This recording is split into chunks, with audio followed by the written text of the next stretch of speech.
When it comes to concrete snowboarding, one of the fundamental pillars is downhill bombing. Because freeboarding isn't just about doing spins, carves and freestyle. Just like on a snowboard, freeboarders try to hit serious speeds. But unlike a longboard, a freeboard actually rides with 2 extra spinning center wheels at the bottom of the board. These wheels are at the heart of why freeboards move so similarly to snowboards, but they can also be a massive problem for those trying to pick up speed when they're first learning. In this video, I'm going to be trying to distill what I've learned from some of the best riders around the world, so that you can accelerate your freeboard journey and start bombing hills as well.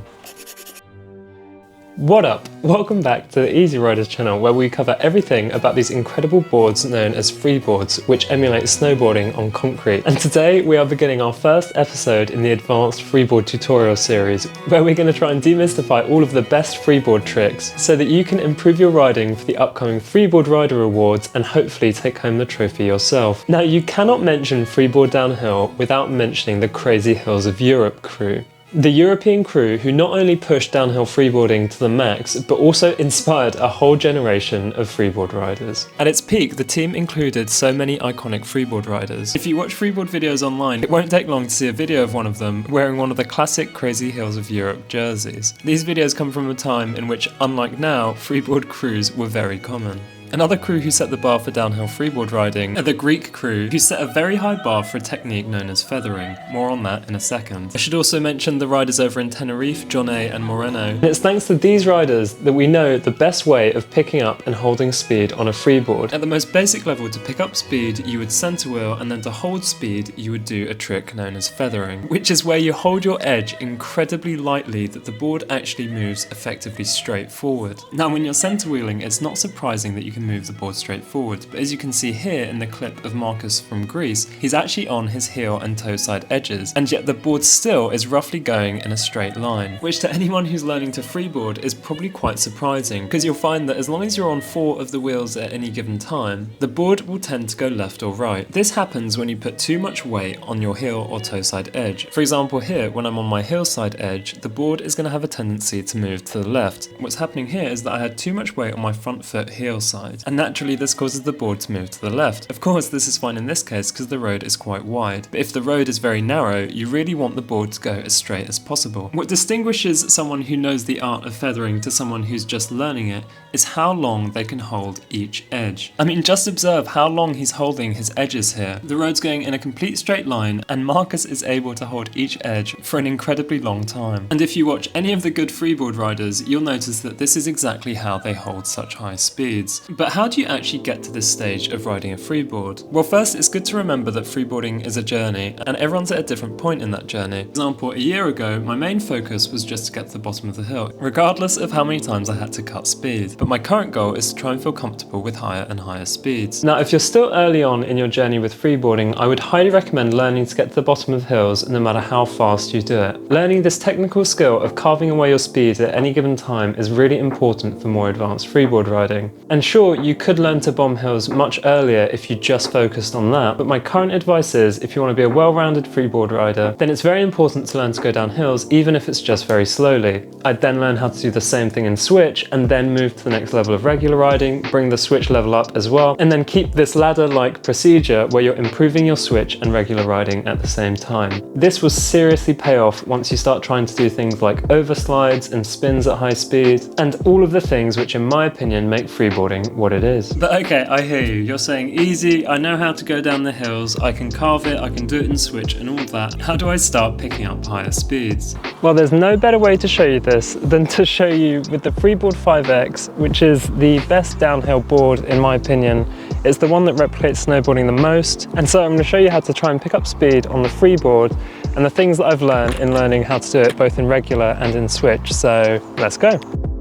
The spot for today is going to be a classic sandbox spot, and what I mean by this is it's perfect for repeatedly going down and drilling particular tricks. Because if you want to practice something new on the freeboard, it's quite important to try and do it in a spot that you basically know inside out. You want to know the road quality, you want to know how much traffic there is. In fact, if you watch any of the really good freeboard runs, I guarantee that they would have dropped it so many more times before the actual raw run that's filmed. So I highly recommend looking for a sandbox spot around you. Ideally, you want a wide road with very little traffic and that's slightly steep steeper than what you're used to. For example, with this spot, I cannot bomb it, centering and switch, and so there's still a lot to learn in this spot.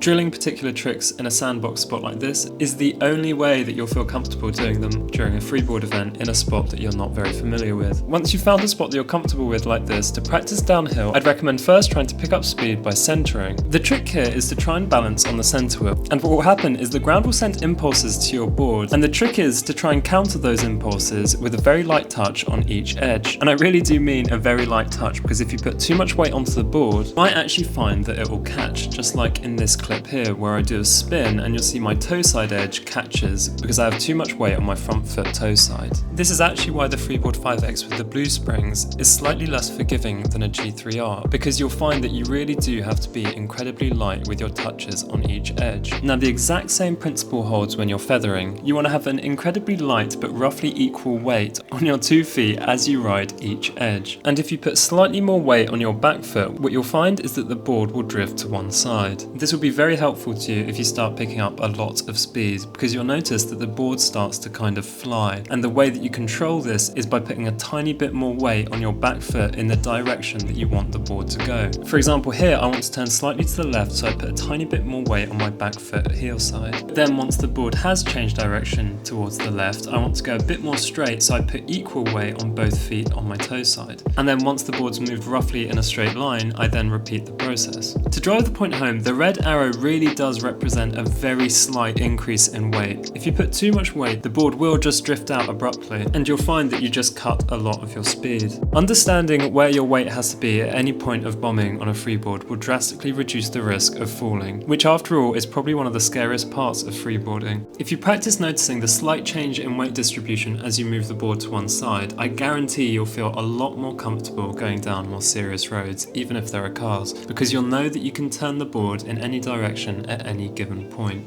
I know a lot of you guys are riding the Freeboard 5X, probably with the blue springs and the Boro center wheels. This board will be perfect for learning this technique, and although I did mention that it's unforgiving, this is unforgiving in a good way, because by teaching you how to have the proper distribution of your weight, it will show you how to control your edges better and feel comfortable doing it at very high speeds. Because the last thing you want is for your muscles to abruptly put a lot of weight on one of your edges, whether that's on your front or back foot. So, if you're a total beginner, just learn how to get to the bottom of the hill. Make sure you feel comfortable braking at any given point, and it really doesn't matter how long it takes to get to the bottom. I'd personally then recommend to learn this in switch, and once you've done this, you can then start learning to center wheel and to try and hold your edges for as long as possible. Remember that learning the first part is very important because you'll want to be able to stop if you feel uncomfortable. With all of these tips in mind, you will be bombing on the freeboard in no time. If you've made it to the end of this video and you don't actually have a freeboard, then props to you. You should seriously consider picking one up. When it comes to learning the freeboard, you really do have two options. Either you buy a freeboard secondhand and refurbish it, or you buy brand new. If you want to save yourself the time on refurbishing a board, or you want the easiest, most similar board to snowboarding,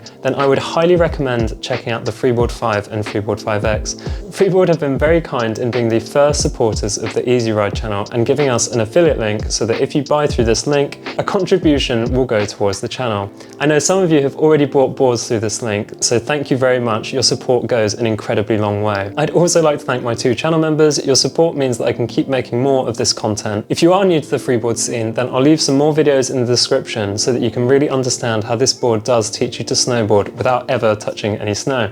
Otherwise, thank you very much for watching, and I hope you have a good one.